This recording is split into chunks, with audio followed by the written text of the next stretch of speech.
Comment créer un personnage cartoon? Alors, moi, je commence toujours par prendre des notes, sous forme de liste à points. Alors, je vais choisir quel genre de personnage je vais dessiner. Ça peut être un animal, un humain, ou encore un objet animé, pourquoi pas. Ensuite, je vais voir pour l'humeur, oui, dans quelle humeur il sera, tout simplement, pour exprimer un maximum de choses dans le dessin. Et puis, pourquoi pas, quelques petits gadgets et accessoires à voir au fur et à mesure de la conception du dessin. Alors, ce qui peut t'aider aussi, c'est de créer une mood board. Alors, qu'est-ce qu'une mood board? C'est une planche où tu vas collectionner plein d'images qui t'inspirent et qui sont forcément en référence à ton sujet. Il peut y avoir beaucoup de photos, mais aussi des croquis d'illustrateurs que tu aimes. Alors là, ici, il ne s'agit pas de copier, bien sûr, mais de t'en inspirer. Parce que dessiner d'imagination, c'est pas magique. Tu dois nourrir cette imagination avec des références. Une fois que tu as tout ça, il ne te reste plus qu'à dessiner. Commence par faire quelques petits croquis pour explorer tes idées, différentes poses. Ne te limite pas. Ces premiers dessins ne doivent pas être parfaits. Laisse aller ton bic sur ta feuille. Dessine rapidement, autant de vignettes que nécessaire. Le but du jeu ici est de créer sans retenue. Petite astuce, quand j'ai déjà quelques croquis en stock, je fais une petite pause.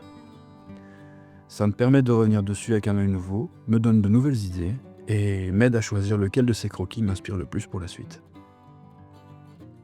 Voilà, il est maintenant temps de passer au dessin. J'ai fait mon choix entre mes vignettes. Bien que j'ai choisi le modèle sur lequel j'avais développé mon personnage, je vais rester en mode brouillon. Le but est de développer l'aspect global du personnage et de laisser toute la place à ma créativité. Cela doit rester un jeu. Si tu t'imposes trop de contraintes, tu vas vite perdre goût au jeu et ton personnage n'ira pas bien loin. Alors pourquoi je dessine au bic? Parce que ça me permet de ne pas revenir en arrière. Il n'est pas rare que je vois une forme ou l'autre dans les traits ratés, qui me permettra de développer d'autres détails. Et puis, vous êtes nombreux à me demander comment je dessine au bic. Alors j'utilise un bic 4 couleurs, tout simplement. Je commence toujours avec une couleur plus claire, en l'occurrence ici c'est la couleur rose. Et je finis avec une couleur plus foncée pour accentuer les traits de mon personnage. Je garde ce qui fonctionne, j'accentue certains détails.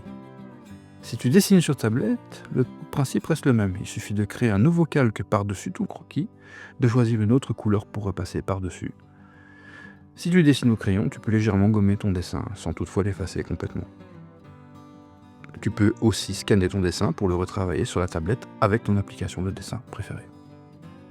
Ici, je resterai en mode croquis car je l'ai réalisé dans mon sketchbook, qui me sert de laboratoire d'expérimentation.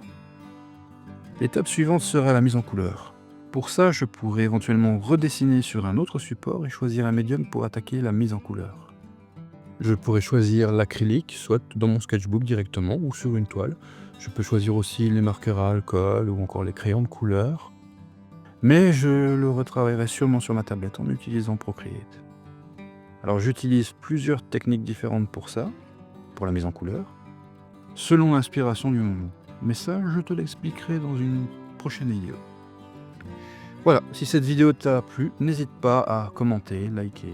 Et pour ceux qui sont en manque d'inspiration, j'ai créé un petit jeu sympa, le Monstre Lab, qui génère des idées de dessin pour toi. C'est fun, gratuit, tu peux jouer seul ou en famille. Je te laisse le lien dans la description sous la vidéo et en attendant, je te dis bon dessin et à bientôt.